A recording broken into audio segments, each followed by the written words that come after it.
Eh, nah, jadi hari ini tuh kita mau masuk bab baru ya, sesuai janji kita kemarin. Nah, judulnya adalah evolusi. Eh, Kalau misalnya yang kemarin join di Zoom, nah pasti bakal tahu bahwa bab ini akan sangat berhubungan dengan bab yang kemarin.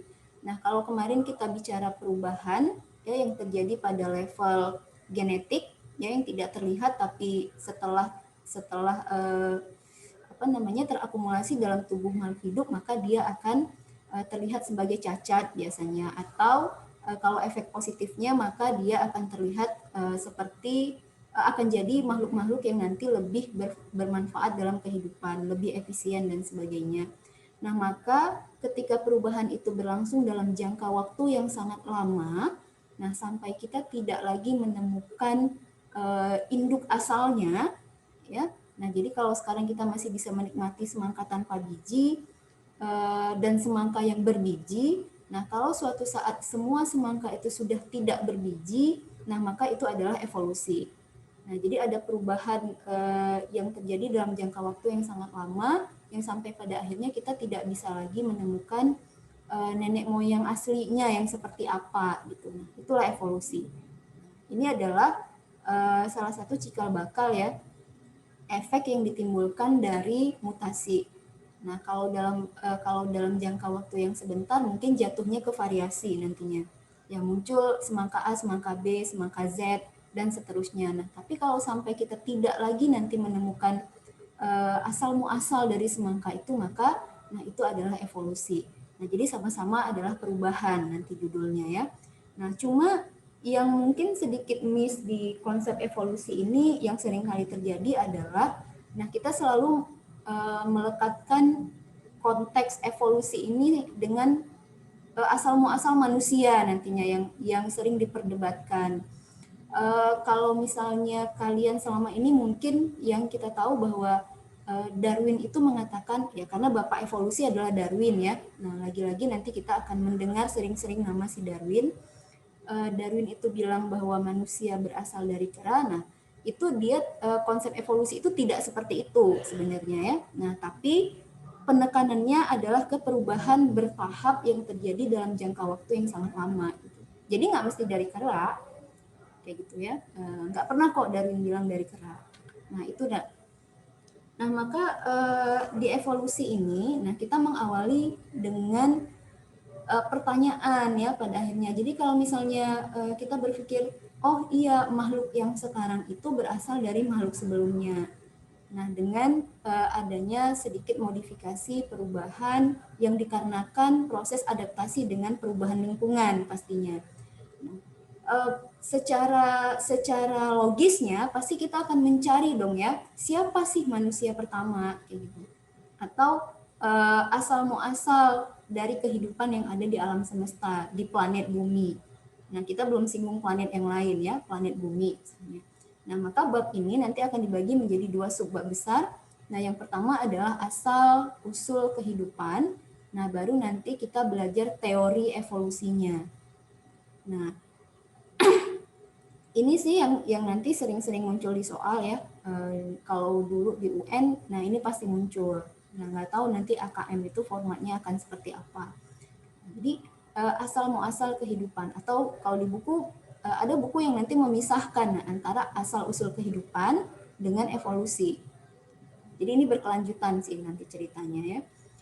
Uh, Kalau di buku kan atau di SMP sih sebenarnya kalian udah belajar ini sedikit ya, udah belajar ini sedikit sebenarnya. Secara umum, secara garis besar, ya asal usul kehidupan itu dibagi menjadi dua nanti. Ada orang-orang yang meyakini, ya orang-orang sebelum Masehi nanti yang meyakini bahwa ya asal usul kehidupan itu adalah berasal dari abio. A tidak bio hidup, berarti berasal dari makhluk-makhluk yang tak hidup. Nah, eh, jadi ini kayak apa ya? Makhluk hidup itu muncul secara spontan saja, ya, spontaneous generation. Jadi kayak dari jerami ya, kalian mungkin pernah dengar cerita ini gitu ya. Dari jerami itu kan asal usulnya ya, dari jerami kok bisa muncul ulat, dari daging mentah kok bisa muncul belatung gitu ya. oh berarti belatung ini dimunculkan dari daging, dari jerami. Oh, berarti makhluk-makhluk yang tak hidup itu kan daging ini sudah tak hidup ya posisinya, karena kita sudah pisahkan dia dari organismenya, dari kambingnya, dari dombanya, dari sapinya. Jadi sudah terhitung sebagai bangkai, sebagai benda mati. Nah, kok bisa muncul si ulat-ulat, belatung dan sebagainya? Nah, itu jadi orang-orang dulu itu percaya bahwa, dan ini pernah dipercaya berabad-abad ya, Nak. Nah, jadi nggak usah ini ya, nggak usah terlalu menyalahkan abiogenesis, karena biogenesis itu muncul dari abiogenesis, ya. Nah, sampai pada akhirnya nanti orang menyadari, nggak mungkin deh kayaknya dari daging yang sudah jadi bangkai, sepotong daging, ya setumpuk jerami itu bisa memunculkan makhluk hidup. Nah, tapi ini sempat dipercaya. Jadi ya kayak gini ya, eksperimen-eksperimen sederhana kayak gini. Ya kalau kalian pernah dengar nanti nama Aristoteles, pernah dengar nama John Needham ya. Nah itulah orang-orang yang percaya bahwa ya makhluk hidup itu dari benda mati. Dilakukan eksperimen sederhana seperti ini, misalnya daging ditempatkan di 3 toples, ya, yang satu ditutup benar-benar rapat, yang kedua ditutup pakai kain kasa, ya, yang ketiga ya udah dibiarin gitu doang. Nah sampai dia lihat loh kok ada ininya, ada ulatnya, kayak gitu ya. Nah jadi hal-hal seperti itu. Biasa sih kalau di soal-soal UN, dulu masih ada UN tuh bakal dia munculkan gambar, dia nanya kesimpulan, atau nanti dia akan nanya tokoh, ya tokoh-tokoh dari abiogenesis ini. Nah, ini Francisco Redi ya. Jadi ini sebenarnya sih apa namanya? Ya eksperimen sederhana aja ya. Kalau kita berpikir logis sekarang ya, setelah biogenesis ditemukan, ya ini kan muncul bukan karena ininya, bukan karena dagingnya, tapi kan karena ada apa namanya? Karena ada lalat yang masuk ke dalam, akhirnya bertelur. Ya bertelur, kebetulan ada daging, ya udah di atas daging itu, gitu. Ya, nah jadi kayak gitu. Ini biogenesis deh kayaknya ya. Biogenesis. Nah nanti boleh yang udah baca nih ya, yang udah baca nanti boleh kasih komentar nih. Nah, kemudian ada nih eksperimen yang lain lagi. Ya, eksperimen yang lain lagi dia nyoba sama air kaldu. Ya, dia coba air kaldu, kemudian ini kan awalnya di ini ya, dipanaskan air kaldunya, kemudian didinginkan. Ya, didinginkan. Nah, setelah dingin kok ada pertumbuhan sesuatu di sini. Ya, ada pertumbuhan mikroba. Nah, terus dibandingin sama satu lagi. Ya, setelah dipanasin. Ya, dipanasin ini artinya apa ya, dipanasin ini artinya biar air ini steril sih. Jadi kayak kita manasin air supaya apa? Kenapa air itu harus dimasak sampai suhu sekian derajat Celcius ya, supaya kita memastikan bahwa tidak ada kuman yang hidup di situ. Ya, tidak ada kuman. Berarti kuman itulah yang nanti mengawali kehidupan, bukan airnya sih sebenarnya. Ya, yang diperlakukan sama ya, didinginkan, cuma yang ini ditutup. Nah, ini ditutup. Oh, ternyata tidak ada kehidupan. Nah, ini kan teori, ini sebenarnya biogenesis ya, Nak. Tadi kayaknya Ibu kebalik kasih judul ya. Nah, ini biogenesis. Yang memunculkan kehidupan itu rupanya bukan airnya, toh ini tidak ada apa-apa ya setelah ditutup. Kita nggak ngebiarin ada kontak apapun dengan udara yang memungkinkan adanya mikroba yang masuk, adanya lalat, ya adanya serangga-serangga yang lain untuk masuk ke dalam. Buktinya ini bersih, no grow. Nah, setelah kita buka ya kondisinya akan sama. Ya adanya timbulnya warna keruh katanya ya, kalau bahasa buku gitu. Air kaldunya jadi keruh. Kenapa keruh? Ya udah ada sesuatu yang hidup di dalamnya. Nah, maka orang-orang biogenesis ya, sekali lagi Ibu tekankan bahwa ini biogenesis ya. Nah, orang-orang biogenesis itu percaya bahwa bukan air kaldunya, tapi adanya makhluk yang masuk ke situ dan bertelur. Akhirnya kan telur itu menjadi larva, menjadi ulat, belatung, ya. Nah, sampai memunculkan aroma yang tidak sedap pada air kaldu tersebut. Nah, kayak gitu. Nah, itulah percobaan dilakukan oleh Spallanzani. Jadi kalau di soal-soal tuh biasanya dia ngebandingin sih, ya kalau Spallanzani salah satu pencetus biogenesis, ya dia ngebandingin sama yang tadi ini, yang daging, kerjaan si Reddy. Ya, dia menemukan evidence bahwa spontaneous generation itu munculnya bukan dari benda mati, tapi karena adanya lalat. Bedanya, ya si Francisco Reddy meyakini bahwa mencoba dengan sepotong daging, ya, mereka punya keyakinan yang sama ya, munculnya makhluk itu dari benda hidup. Nah, sedangkan si Spallanzani, nah itu percaya bahwa munculnya makhluk, melakukan eksperimen dengan menggunakan air kaldu yang kesimpulannya sama, bukan kaldunya. Ini lebih ini ya, sedikit lebih maju karena dia sudah berpikir bagaimana mensterilkan dia dulu.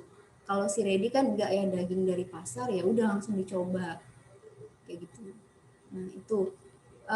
Nah ini yang pada akhirnya mematahkan semua teori abiogenesis, ya, mematahkan teori yang mengatakan bahwa makhluk hidup itu dari jerami, ya, dari daging. Nah, si Pasteur ini lebih maju sedikit karena ya sama-sama pakai air kaldu, ya sama-sama sama si Spallanzani tadi. Nah, cuma dia ini sih ngemodif mulut tabung itu dengan labu apa namanya ini, tabung leher angsa. Nah, tabung leher angsa. Nah, dia nggak pakai acara tutup menutup. Nah, tidak pakai acara tutup menutup, hanya saja tabung ini aja, mulutnya ini yang dipasang leher angsa. Dipasangin leher angsa, nah dia biarin nih kebuka, setelah disterilkan, dipanaskan sampai suhu sekian derajat Celcius, dipastikan bahwa tidak ada kuman yang hidup di dalamnya, dibuka. Nah, dibuka, nah ternyata setelah beberapa hari air kaldunya tetap bersih. Ya, tetap bersih. Nah, tidak ada apa-apa, tidak keruh, tidak ada kuman. Nah, baru setelah beberapa lama ya dibiarin baru ada kumannya tanpa leher angsa ini. Nah, jadi kira-kira nih menurut kalian ya yang hadir hari ini, nah apalah tujuan si Pasteur ini menggunakan leher angsa? Itu sering kali muncul di soal. Ada kira-kira yang bisa menjawab? Halo, masih ada orang? Ada, Miss. Ya, coba kira-kira secara logis gitu. Ya, tanpa ini, kita kan nggak konteks book banget ya. Kira-kira apalah menurut kalian tujuan si Pasteur memasang mulut leher angsa ini?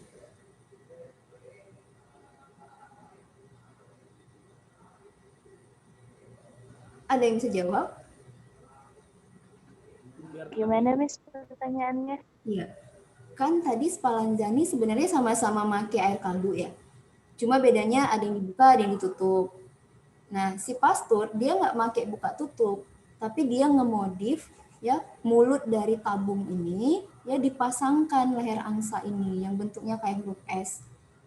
Kira-kira tujuan Pasteur memasang leher angsa ini buat apa ya? Miss, saya boleh jawab, Miss. Ya, silahkan Nesmi. Kalau menurut saya ya, Miss, itu Miss yang mikroorganismenya itu jatuhnya langsung ke yang lengkungan pertama, Miss, nggak sampai ke lengkungan yang kedua, Miss. Itu, Oke. Miss, kalau menurut saya. Yes. Nah, berarti benar sekali yang dijawab Nisfi tadi ya. Nah, benar. Jadi si Pasteur ini cuma menguatkan si Spallanzani. Nah, bahwa benar. Jadi tanpa adanya jalan ya, tanpa adanya jalan yang kita biarkan untuk mikroba masuk, ya air ini tidak akan keruh, tidak akan ada mikroba. Nah, kenapa harus bentuknya es seperti ini? Ya supaya kalaupun ada kuman yang masuk, dia lengketnya di lengkungan pertama. Nah, lengkungan yang pertama ini kan berarti kan kita tidak membiarkan si kuman, si lalat atau apapun namanya untuk menyentuh air kaldu. Gitu. Jadi ketika di sini ya dia akan mati. Dia akan mati. Nah, karena kita juga nggak ngasih nutrisi apapun dong di lengkungan ini. Nah, maka air kaldunya tetap selamat gitu. Nah, jadi Pasteur ini seperti apa ya? Menguatkan Spallanzani bahwa tanpa kita tutup pun sebenarnya kan ditutup tidak dibiarkan dibuka, itu kan tujuannya supaya tidak ada kontak. Ya, tidak ada kontak antara air kaldunya dengan udara bebas yang memungkinkan masuknya lalat, mikroba dan yang lain-lain gitu. Ya, maka inilah yang disebut dengan teori biogenesis. Jadi makhluk hidup itu muncul dari makhluk hidup, bukan dari makhluk tak hidup, bukan dari air kaldunya, tapi memang karena ada yang bawa dia ke dalam. Kenapa sampai berulat belatung? Ya karena ada yang bawa, ada serangga yang bertelur. Kenapa bisa bertelur? Ya kita biarkan dia kontak. Gimana kira-kira bisa dipahami ya sampai sini? Paham, Miss. Ya. Paham, Miss. Paham, Bu. Karena Pasteur ini, teori Pasteur ini di SBM pun sering muncul. Ya, di soal-soal SBM juga sering muncul. Kenapa harus? Gitu sih biasanya konteks pertanyaan. Inti dari pertanyaannya adalah kenapa harus ya Pasteur itu, atau apa tujuan Pasteur itu memasangkan leher angsa pada mulut tabung dari air kaldu yang sudah dia panaskan. Gitu ya, Nak, kira-kira. Nah, jadi ya ini sama sih sebenarnya ya. Setelah dipasang, dicopot, oh rupanya baru ada mikroba. Nah, kalau si abiogenesis sendiri, nah sebenarnya nanti konteksnya akan mirip ya. Cuma orang abiogenesis kurang jeli saja memasang tutup gitu. Jadi mereka nanti kayak Aristoteles ya, kayak John Needham, itu juga pakai daging nanti ya. Ada yang pakai daging, ada yang pakai jerami.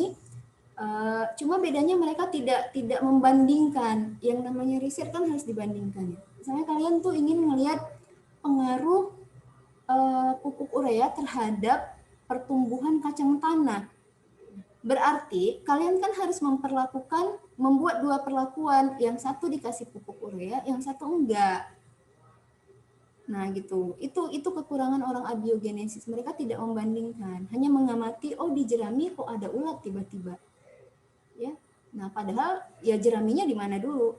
Loh, di daging itu kok bisa ada belatung? Dagingnya ditempatkan di mana dulu? Kayak gitu. Nah, maka nanti sampai pada kesimpulan bahwa ya biogenesis itu nanti sampai pada kesimpulan ya, omnivivum ex ovo, omnivivum ex vivo. Jadi makhluk hidup berasal dari telur, ya, dan telur berasal dari makhluk hidup, kayak gitu. Ya nggak usah bingung ya. Siapa duluan, Bu? Telur dulu atau ayam dulu? Ya tergantung persepsinya dari mana melihatnya. Yang jelas makhluk hidup berasal dari makhluk hidup sebelumnya. Jadi ayam berasal dari induk ayam sebelumnya, bebek berasal dari induk bebek sebelumnya, manusia juga berasal dari manusia sebelumnya. Sampailah ya, kalau bebek ayam mungkin kita nggak akan ambil pusing ya, dari mana ayam pertama di bumi. Mungkin kita nggak terlalu akan ambil pusing dengan itu. Nah, tapi kita akan berpikir siapa makhluk hidup pertama, atau kalau kita dari ibu kita punya dari nenek kita dari buyut, dan sampai seterusnya. Nah, muncullah titik terakhir kita mempertanyakan ya, siapa sebenarnya makhluk pertama. Nah, makanya Nak, setelah kalian diperkenalkan dengan abiogenesis, ya muncul orang yang sedikit lebih modern ya dengan teori biogenesisnya.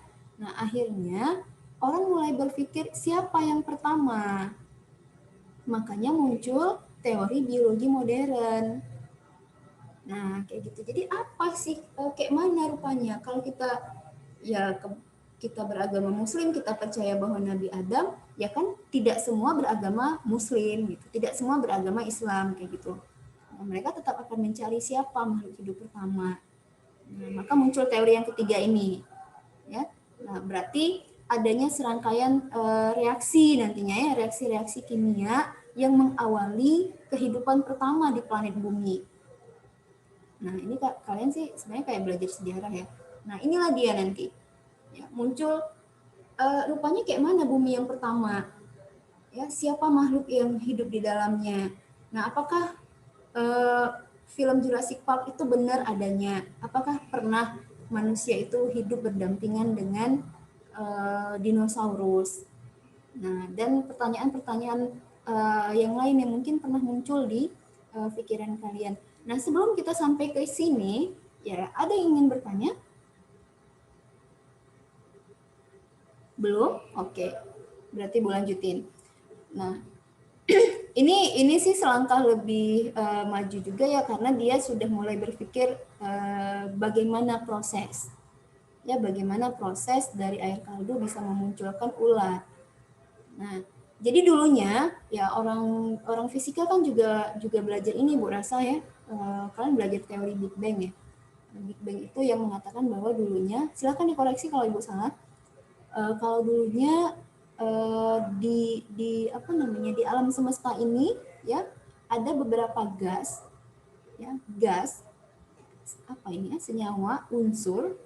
Inilah unsur-unsur gas-gas senyawa yang pertama di alam semesta. Ada H2O, ada CH4, ya, ada metana, kemudian amonia dan unsur hidrogen. Nah, inilah yang bersatu ya, dibantu oleh sinar kosmis. Sinar kosmis ini apa ya? Kayak kilatan, kayak petir, ya, yang ngasih energi gitu ya, yang ngebuat keempat unsur ini bereaksi. Nah, akhirnya menghasilkan beberapa senyawa baru. Ya, menghasilkan beberapa senyawa baru yang ya pada akhirnya disimpulkan bahwa inilah senyawa-senyawa inilah yang akan menjadi cikal bakal penyusun sel gitu. Ya, sebagai orang biologi ya udah belajar di kelas 11 bahwa semua makhluk hidup tanpa terkecuali ya tersusun atas sel. Nah, jadi gitu. Nah, Oparin Haldane ini mereka hanya membuat hipotesis ya, nah, mereka hanya membuat dugaan-dugaan. Jadi belum ada bukti sama sekali dari Oparin dan Haldane. Makanya kalian tidak akan pernah menemukan teori Oparin, enggak, tapi hipotesis Oparin dan Haldane. Gitu. Nah, jadi di bab ini ya mau tidak mau kalian ya harus belajar sejarah gitu ya. Nah, harus tahu tokohnya siapa gitu. Jadi Oparin Haldane ini bukan orang yang membuktikan ya, dia tidak menunjukkan evidence apapun, nah tapi dia hanya berhipotesa saja. Nah, gitu. Nah, baru percobaannya itu dibuktikan ya, dibuktikan sama si Miller dan muridnya ya. Stanley Miller sama muridnya jadi lupa namanya. Ya, nanti silakan dibaca bukunya ya. Jadi ini pembuktiannya. Ya, pembuktiannya dilakukan oleh tokoh yang lain gitu. Ya, si Miller. Ya udah dia tuh membuat ini ya semacam replika gitu. Replika alam semesta tadi, ya dia campurkan 4 gas yang diyakini tadi sebagai senyawa pertama yang ada di alam semesta. Kemudian dia ganti sinar kosmisnya atau petirnya itu dengan apa namanya ya ini ya, energi listrik ya sekian volt dia hitung, dia samain nih. Nah, kemudian dia buat rangkaian seperti ini ya, sedemikian rupa. Nah, sampailah akhirnya inilah hasilnya. Ya, inilah hasilnya. Nah, hasilnya adalah asam amino. Ya, senyawa organik yang salah satunya adalah penyusun sel pada makhluk hidup. Nah, jadi si Stanley Miller ini nanti percaya bahwa asam amino ini akan menjadi cikal bakal lahirnya sel. Sampai situ aja nak kesimpulannya. Ya, asam amino adalah cikal bakal atau unsur-unsur organik itu nanti yang akan menjadikan mereka bergabung ya menjadi inti sel. Nah, kemudian inti sel kan sudah punya kode genetik ya. Nah, akan membentuk sebuah sel. Nah, sel kan punya kemampuan mitosis, ya membelah dari 1 menjadi 2, 4, 6, 8 dan seterusnya. Nah, sampailah memunculkan makhluk gitu. Nah, hanya saja si Miller itu tidak mengamati larutan ini sampai bertahun-tahun sampai jadi sel, enggak. Itu hanya saja ya sampai batas ini aja. Ya jadi asam amino udah selesai gitu. Enggak yang sampai mengamati jadi selnya, enggak, apalagi jadi makhluk. Kayak gitu. Nah, jadi hari ini tuh kita udah bahas teori asal-usul kehidupan. Nah, baik itu dari hal yang paling sederhana, hanya mengamati saja, sampai muncul pemikiran-pemikiran revolusionis ya, nggak mungkin dari makhluk mati, benda mati, Sampai akhirnya kita bertanya, siapa sebenarnya makhluk pertama yang ada di alam semesta. Kalau kita percaya ada makhluk hidup, nah berarti bagaimana proses terjadinya makhluk hidup itu? Kayak gitu. Nah, makanya muncullah kemudian Oparin Helden yang berhipotesa, ya, dibuktikan oleh Stanley Miller dan Harold Urey. Baru ingat, ya. Jadi Stanley Miller itu mahasiswanya, Urey itu adalah dosennya. Jadi ini kayak proyek dosen sama mahasiswanya kayak gitu. Yang berhasil membuat ini, ya, replika dari alam semesta, diperlakukan sedemikian rupa, ternyata benar hipotesisnya Helden bahwa keempat unsur ini ketika diberikan energi sekian volt, nah bisa menghasilkan molekul-molekul organik, salah satunya adalah asam amino. Nah, sampai situ nah ada pertanyaan kira-kira? Tidak ada? Tidak ada atau karena masih pagi ya, jadi belum terlalu ini ya, belum terlalu connect. Oke, kalau tidak ada, jadi silahkan dibaca bukunya ya. Lagi-lagi evolusi ini nggak akan seru kalau tidak ada tiktokan dari kalian. Ya, tidak ada pertanyaan-pertanyaan aneh dari kalian. Karena di sini tidak ada konsep. Ya, tidak ada konsep yang baku sekali yang harus kalian pelajari, itu nggak ada.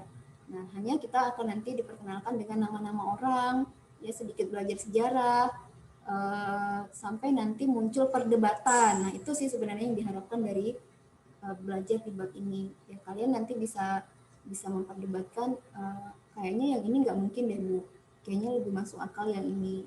Ya, namanya berteori ya, silakan saja, sah-sah saja. Kalau tidak ada yang ingin bertanya, Ibu akhiri pertemuan hari ini. Silakan dicek psikologinya, di situ sudah ada tugas. Konsep tugas sebenarnya bukan untuk memberatkan kalian, tapi supaya kalian baca itu modul. Itu tujuan guru-guru memberikan tugas, ya, supaya modulnya dibaca dan menjadi bekal buat kalian untuk menghadapi ujian-ujian yang semakin dekat, ya, terutama untuk kelas 12. Terima kasih atas anak-anak yang sudah hadir hari ini. Ditutup dengan Assalamualaikum warahmatullahi wabarakatuh.